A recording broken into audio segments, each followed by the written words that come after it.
You Too Can Be a Millionaire by Noel Loomis, originally published in If Worlds of Science Fiction, November 1952.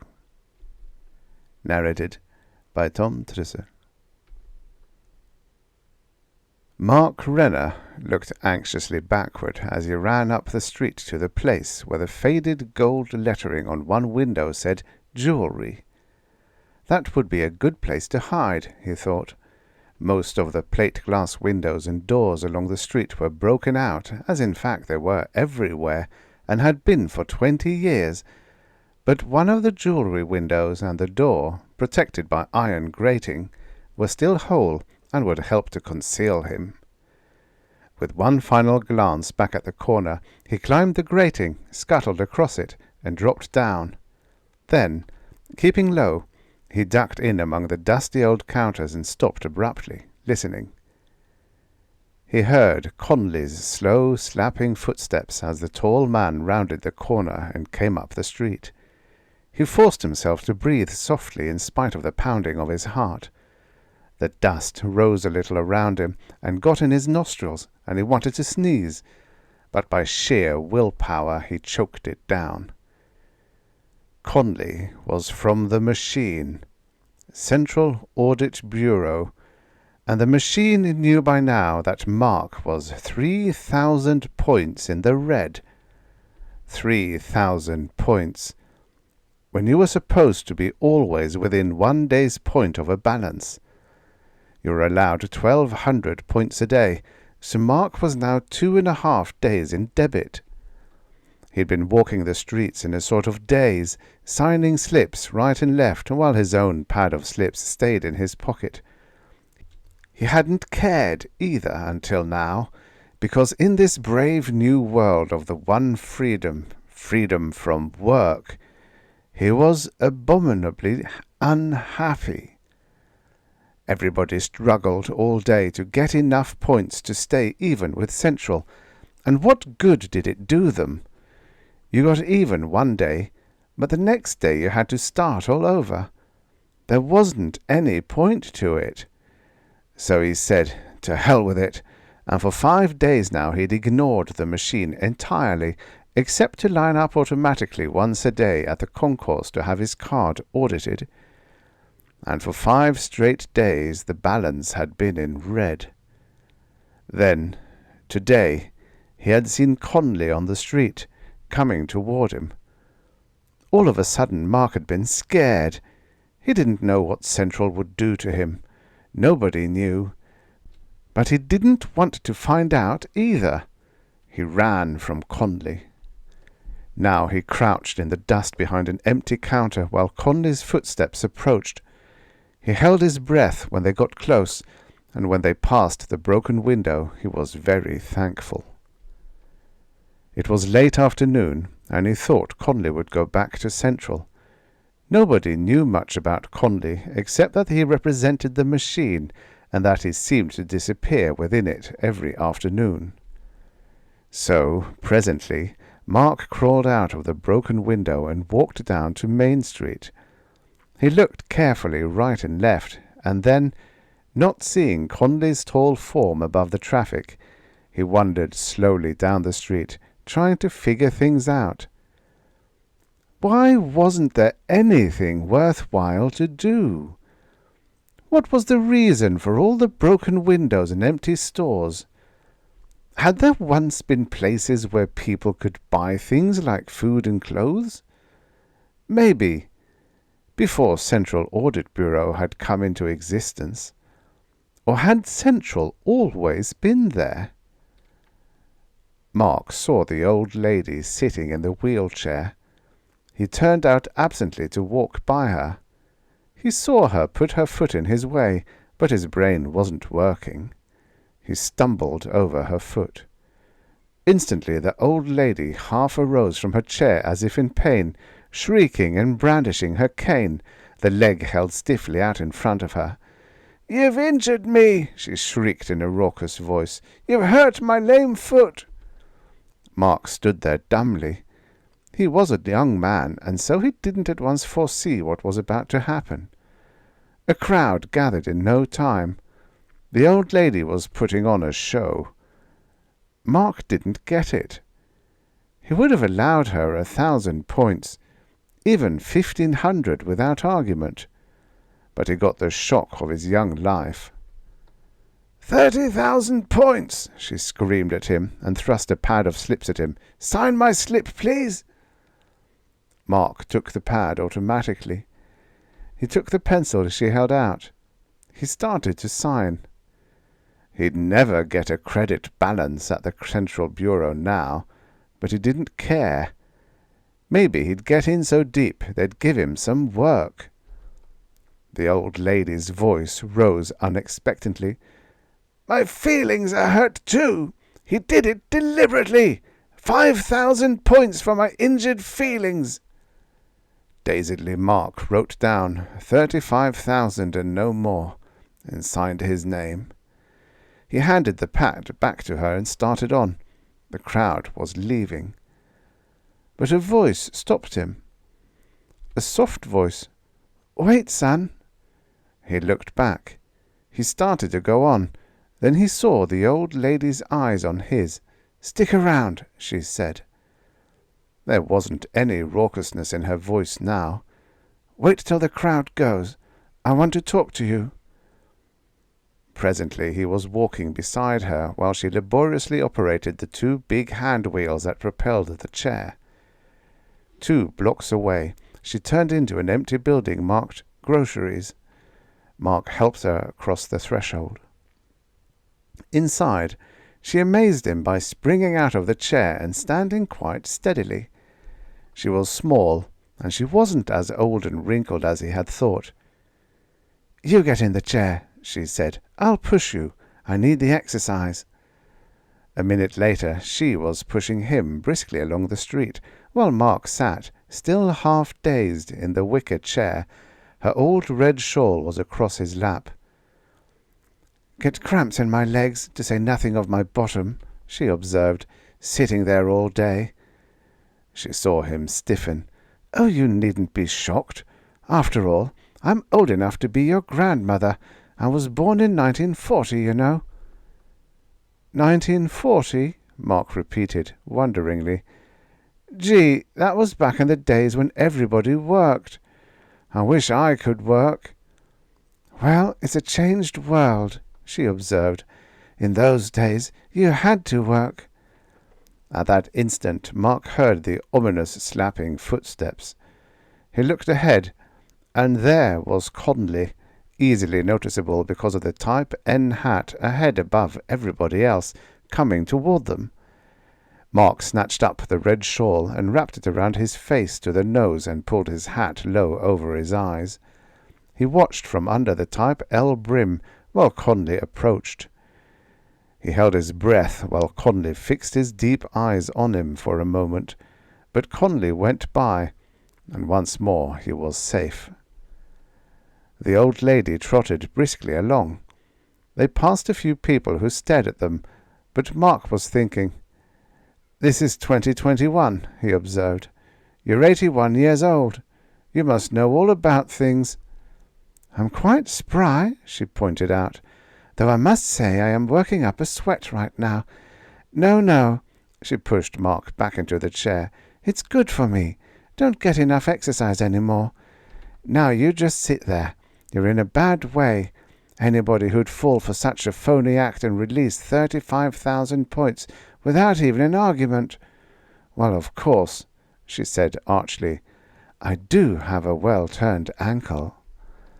But the enormity of Mark's debit with Central when the old lady should turn in his slip began to worry him. He wondered if he could get it back from her. He wasn't happy with the world, and things were all wrong, and all that. But still, well, he did have to live in it. 35,000 points. He began to worry. He wished he knew what the penalty would be. He wondered if the old lady knew. What were these points all about, anyway? You must know, he said, how the world got into this mess. She chuckled. For 35,000 points, I guess you've got a right to the story." She turned into the archway of a standard Type B apartment house. He wondered what she would do with all those points. What did anybody do with them? Everybody had about the same living quarters. Food was furnished by automatic vendors at the hydroponic farms. Clothes were provided, ready-made. All you had to do was put your credit card in a machine, punch the buttons for your measurements, and a suit would drop down the chute. Mark got out of the chair and helped her inside with it. He took off his hat and started uncertainly to leave, but she put her hand on his arm. "No, no, have supper with me. I'll tell you all about everything. Glad to. There aren't many who want to know about things any more." Her apartment was neat and clean. It was hard for Mark to connect it with an old woman shrieking points at him. "My name's Pearl. Point-Plus-Pearlie they call me, but my real name's Penelope. You can call me Penelope." "Thank you," Mark said gravely, and sat down. Penelope bustled into an apron and began pulling packages from the freezer. "We'll have a feed, you and I, a real feed," she chuckled pleasantly. "After all, you're paying for it." Mark squirmed uncomfortably. "I'll tell you how all this started," Penelope said, popping open a can of high-content protein. "Back before you were born, there were insurance companies. At first, they were started to insure your life, and—" "Your life?" Mark frowned. "How?" "Never mind. Also, they insured you against loss by fire. Then it was loss by collision of vehicles. You've never seen an auto, of course. And so on. Finally, they got to insuring you against hurting yourself when you slipped on a cake of soap in the bathtub. And then they insured against a suit for damages by someone who might stub his toe and fall down and break a leg on your sidewalk. Follow me?" "I think so," said Mark doubtfully. "Well, there were all kinds of lawsuits. 2 men would be in an accident, both hurt. Their insurance companies would sue each other. Suppose A knocked over a ladder and B fell down on top of him. B's fall broke A's arm, and it broke his own leg. A could sue B for breaking his arm. B could sue A for making him fall. Well, suppose A was insured by Company X, and B was insured by Company Y. A and B filed claims against each other's companies, and everybody went to court." "You mean they didn't agree on damages?" Mark asked incredulously. "Exactly." Penelope cut off the top of a bottle of enzymes. "It was pretty dumb. But pretty soon the companies got wise. They formed working agreements. When 2 companies carried insurance on 2 persons involved in an accident, the companies just presented their claims to each other, and the one with the biggest claim against him paid the difference, while each company paid off the claim of the one it represented. You can see what eventually happened." She punched a button, and a dinette table popped out of the wall. "Companies insured people for more and more types of damage, even against being insulted, or against a claim for damages for being insulted. The big companies eliminated the small ones, and it was just a matter of bookkeeping among those that were left. Eventually, the government took it over." "But look," said Mark, "I don't see—" "Don't rush me." Penelope put a can into the container dissolver and punched the button that set out the plates and silverware on the tiny table. "You see, pretty soon everybody was insured for everything impossible. People were collecting right and left, mostly small amounts, but lots of them. But it took quite a bit of time to file claims and so on. And also, a man spent all he made buying insurance to protect himself. It was a wicked circle. Nobody could quit buying insurance, and nobody dared quit filing claims. That's when the government took over. They simplified things. Once a day you turn your slips into Central, and the machine audits your account. That's all there is to it." "But there's nothing else to do," Mark objected. "No entertainment, no work." "Why should there be entertainment? Entertainment means work for somebody. No, Central, which is the government, of course, has eliminated work for everybody and at the same time has provided something to keep everybody busy. What work must be done is done by automatic, self-lubricating, self-repairing, self-renewing machinery." She sighed. "It's a brave new world. Everything is neatly worked out. Everybody spends all their time gathering points to offset the points they lose gathering points. And nobody seems to mind except a few rebels like you and me. I saw that rebellious look in your eyes when you signed my slip. That's why I invited you to come along with me. But, as I said, Central keeps everybody busy all day and half the night trying to balance themselves. There's no labor problem, no unemployment, no relief, no worry about anything." She paused to dip the vitamins out of the dissolver. "The only catch is, it's so damned monotonous." Mark blinked, but Penelope whirled on him, the dissolver in one hand. "Why do you think I sit out there and put on my act all day long? Not to get points, though I confess the points are the measure of my success, but because life is too dull otherwise." She dished out the vitamins. "You say the government did all this?" "Yes." A thought struck Mark. "Who is the government?" Penelope was filling glasses from the ice-water faucet. She turned her head and stared at him like a bright-eyed bird. "To tell you the truth, Mark, as far as I know, the men who used to make up the government disappeared after the last war, about the time all this automatic machinery was put in. We used to have an election every so often, but I haven't heard that word for 25 years. Do you know what I think?" "No," Mark said attentively. "I don't think there is any more government," Penelope said dramatically. "I think all that's left are the machine and Central Audit Bureau, which is nothing but a giant posting machine." "Have you seen it? Central, I mean. I see the concourse where we line up every day to have our cards posted, but what's behind those 1,200 windows?" She nodded briskly. "I saw it from one of the last planes. Central covers miles and miles in both directions. They said then it was the biggest machine on earth. And do you know, Mark," she paused dramatically, "I think the machine is the government. Roll up your chair, Mark." Mark did. "But doesn't there have to be somebody to take care of the machine?" he asked, holding her chair. "Not that I know of. They said it was perfect, that barring an earthquake it would run for 1,000 years without a human hand." The iron juice cocktail was pretty good, the way Penelope had flavoured it with enzymes. But Mark inevitably got back to the thing that worried him.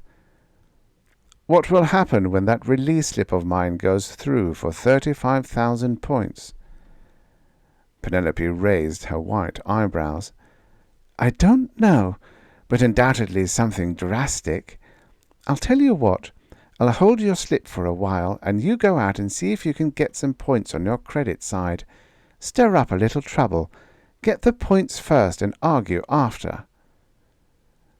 Mark went out and tried to get some points the next day, but he couldn't seem to get his heart in his work. It was all so pointless. Why couldn't the old lady give him back that slip anyway?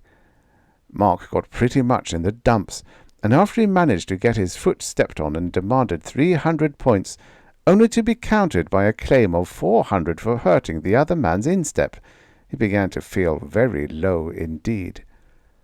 At the end of the week, he was walking slowly along the street, watching for Conley, because he was getting further in the red every day, when he saw a foot stuck out in his way, and heard a voice say, "Don't you stumble over my lame foot!"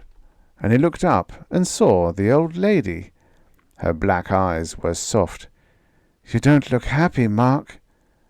"No." He held out his card. Her keen old eyes shot back to his. 3,200 in the red. That's more than before. You've lost 200 points this week, Mark." "I know," he said dully. "Here, push me, Mark." She pulled the shawl around her, and Mark started pushing the wheelchair. "You're a nice boy," she said when they reached the quiet street. "You just can't adjust yourself to this modern world." "I want a job," Mark said stubbornly. "Something to do besides, well, some kind of mark to aim at, I guess. This point business is just putting in time. I'm not creating anything. Even if I could fasten zippers on featherbeds, I'd be doing something worthwhile, because it'd be used. But this way of living is like digging a hole and then filling it in again. Why, you don't even dare to get into a fight. Somebody would collect 1,000 points every time you hit him. The standard price of a black eye is 3,000. You have to be pretty careful about things like that. And there's always Conley." "Well," Penelope said, "I'm going to make a proposition. I'll hold up your slip for 60 days, and in the meantime I'll teach you how to get ahead of the game. I'll teach you the tricks of the trade, just as old Point-A-Minute Charlie taught me. They say he averaged a point a minute all his life." "Where is he now?" asked Mark, interested. The old lady pondered. "Come to think of it, I don't know. I remember the last time I talked to him his credit balance was 98,000. She frowned at the tremendous low-lying dome that covered the horizon in the distance and marked Central Audit Bureau. "I haven't seen him since then." Said Mark. "Well now," Penelope said briskly, "I'll make you a regular business deal. I'll teach you, and for all you get, you give me 20%. See how many you can get. Try for 10,000. That'll give you something to shoot at." "Maybe I could beat the machine," Mark said eagerly. Penelope swallowed. "They say you can't beat the machine, but I guess it won't hurt to try." Mark did well. At first he just walked down the street, stopping people as fast as he could get to them. "You didn't recognize me, sir," he would say indignantly. "I met you at Central Concourse 2 years ago, remember? You stood right in front of me in line for 3 hours, and we talked about our new suits. Remember? My feelings are injured because you ignored me just now. 50 points. Will you sign my slip, please?" His credit reached the black the first week. He was netting 500 points a day, and it was fun. But Penelope said, "We'll go for bigger stakes. This is kindergarten stuff. Now here's the way you start." So the next morning Mark managed to get himself knocked down 4 times, and each time he came up with a skinned knee and collected from 500 to 850 points. He was learning. Penelope assured him when he gleefully showed her his card at the end of the day. Mark was elated. That day he had gathered 5,100 points. "But this can get monotonous too," Penelope said. "Anyway, you can't go around forever with a sand-papered knee. You're learning fast, and you're learning right. Old Point-A-Minute Charlie was the best there was in his day, and he always said you make more points guessing character than you do falling down. Know your victim before you have an accident, and then hit him for all he will pay, and hit him quick, the way I did you." She chuckled. "My commission for today is 1,020 points. Here, sign my slip, please." Mark signed. It was a cheap price to pay for the fact that life was no longer pointless. He decided he'd try to gather a credit of 100,000 points. He worked on bigger stuff. He didn't try just everybody. He picked his signers with care. He slept until 9 every morning, and he and Penelope played 2-handed bridge at 1/10 of a point until midnight. He felt sorry for the poor suckers who had to get out at sun-up and tread the sidewalks until dark to get enough points to satisfy Central. They were working like slaves, while he was living the life of point-a-minute Charlie. It was a lovely existence. He forgot about Penelope's slip for 35,000. He could almost pay it off anyway. Then came the day when he pulled his grand coup. He spent a week planning it, with Penelope's shrewd advice. He remembered what she had said about the man on the ladder in the 1940s.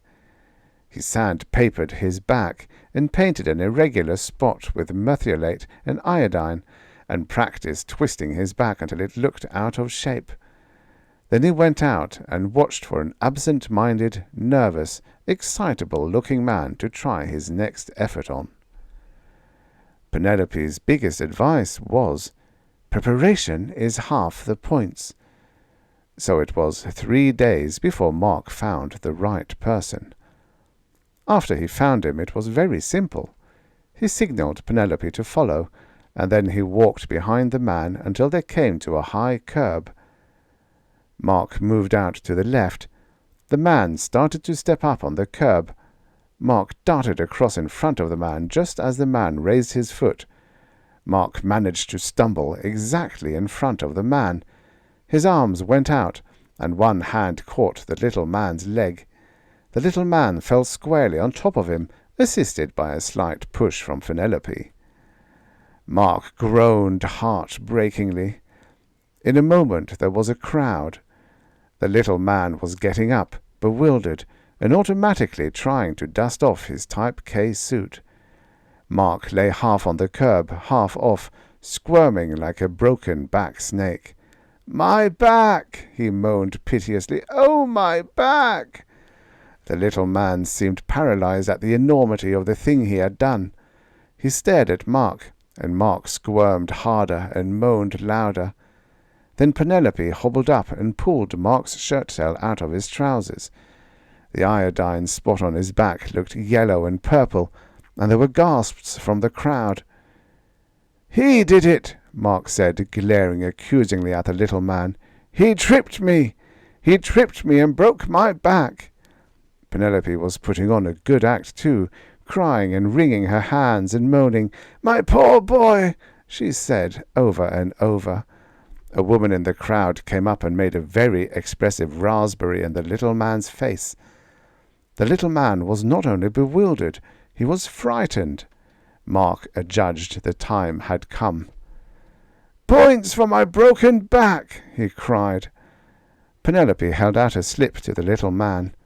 He signed it dazedly.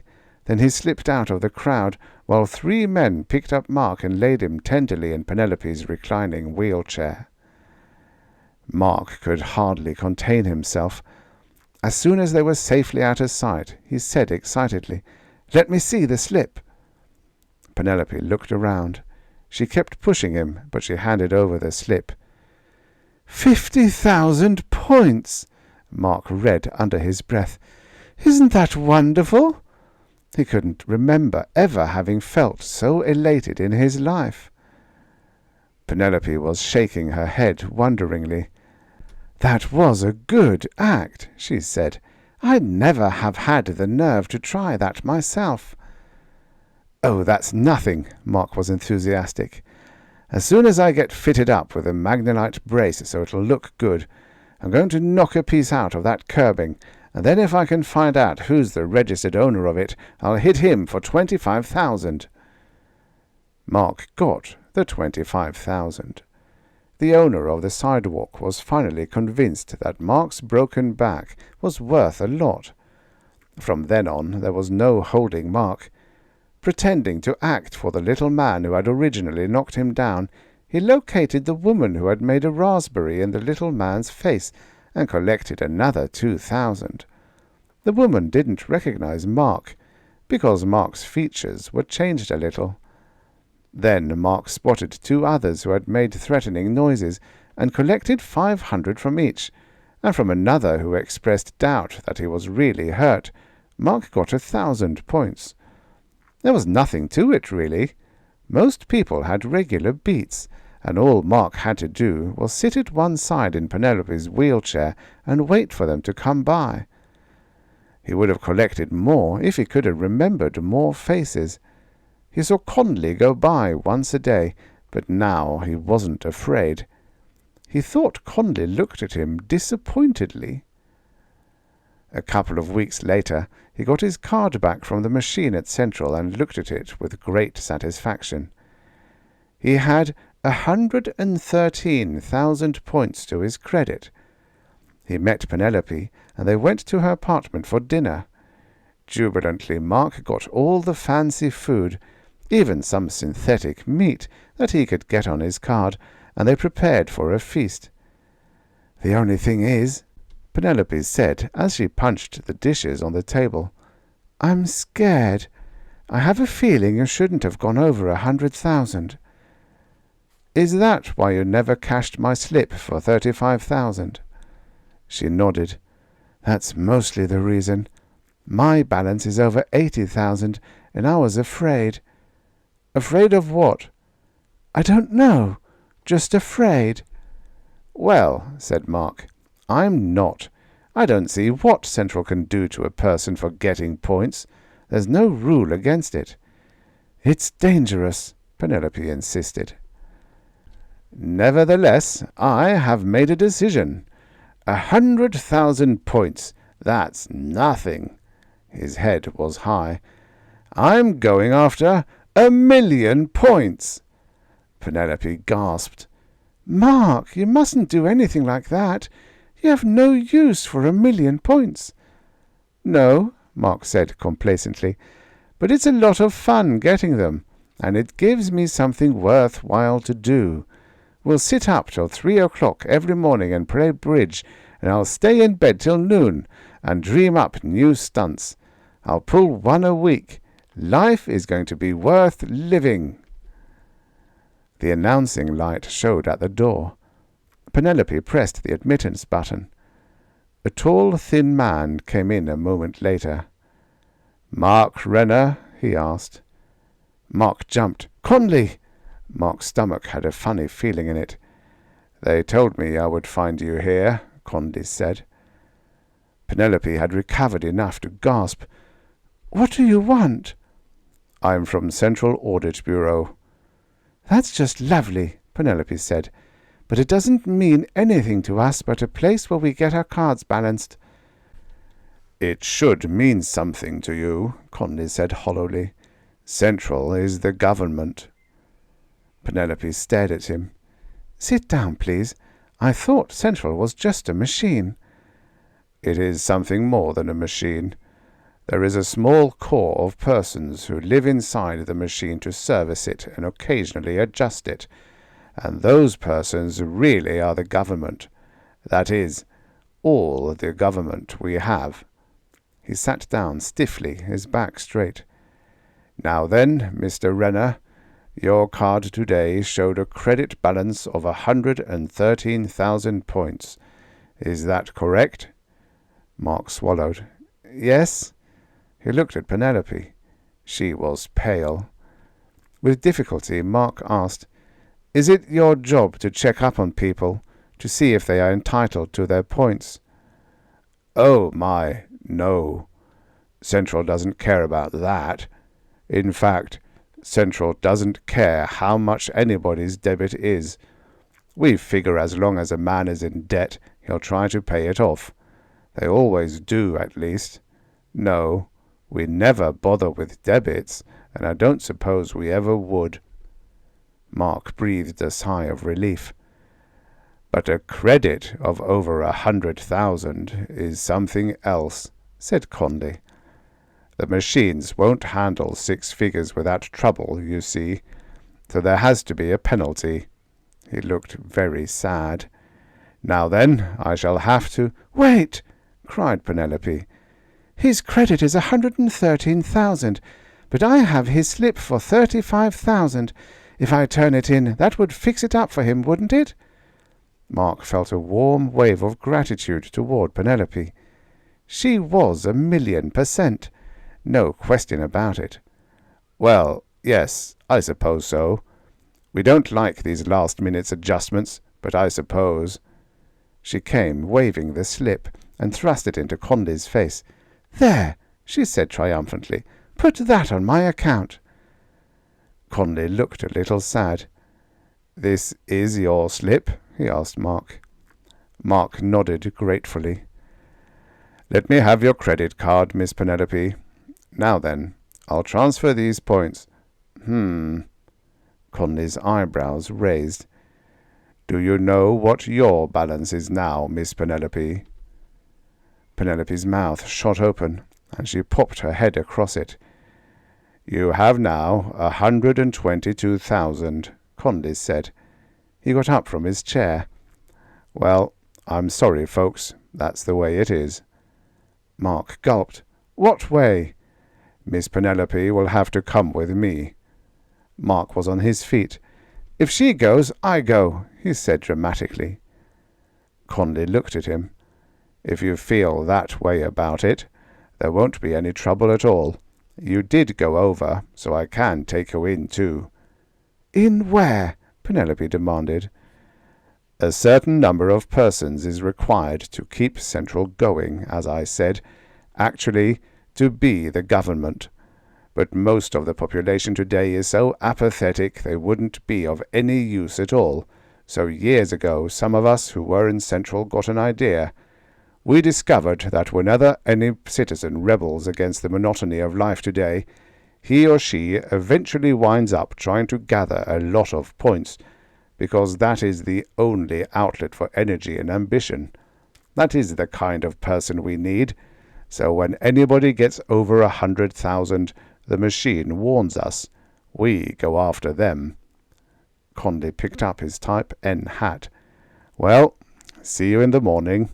Punch in your cards at window 1000. We'll do the rest.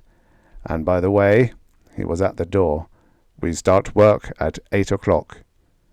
Mark brightened. "Did you say work?" "Oh, it's only 4 hours a day, 5 days a week.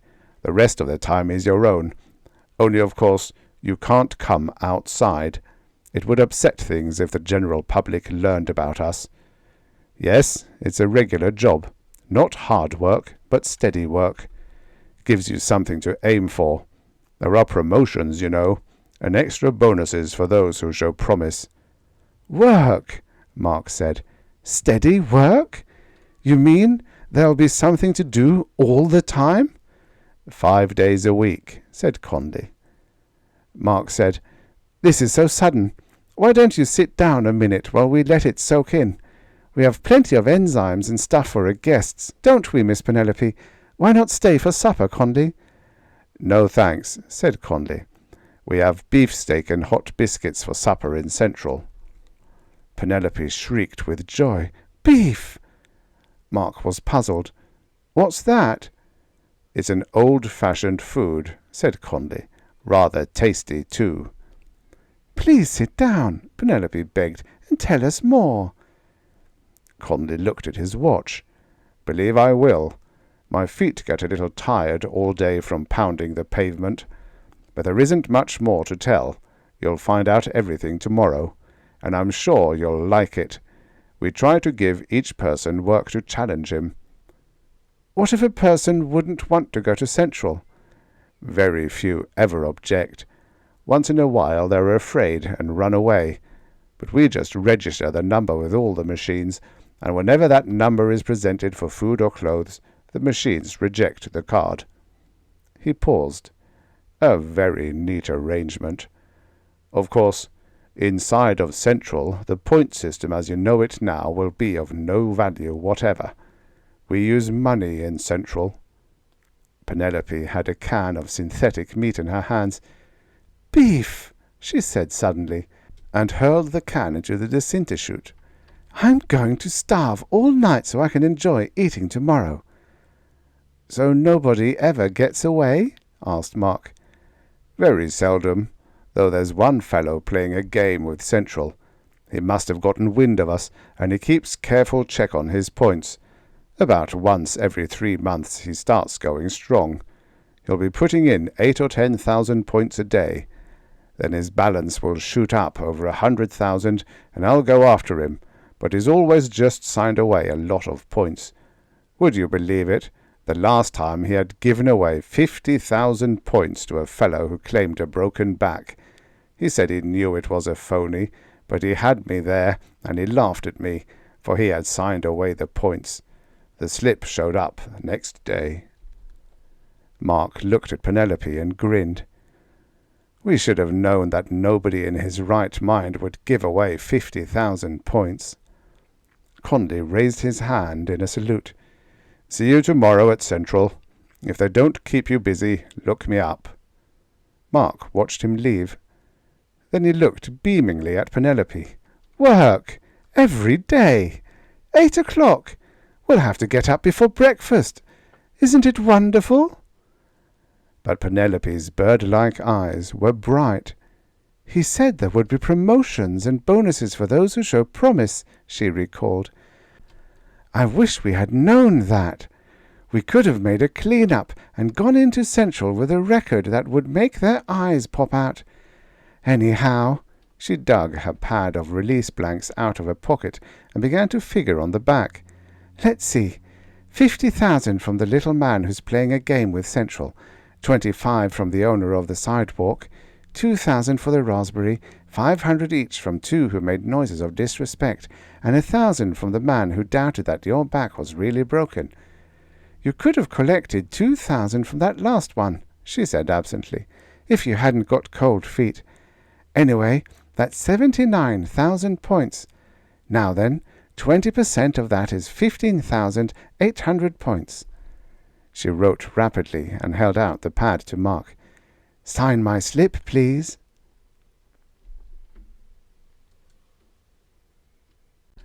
The end. Subscribe for your daily stories of futures past. You know, it's amazing how relevant so many of these stories seem today, a lifetime after they were written.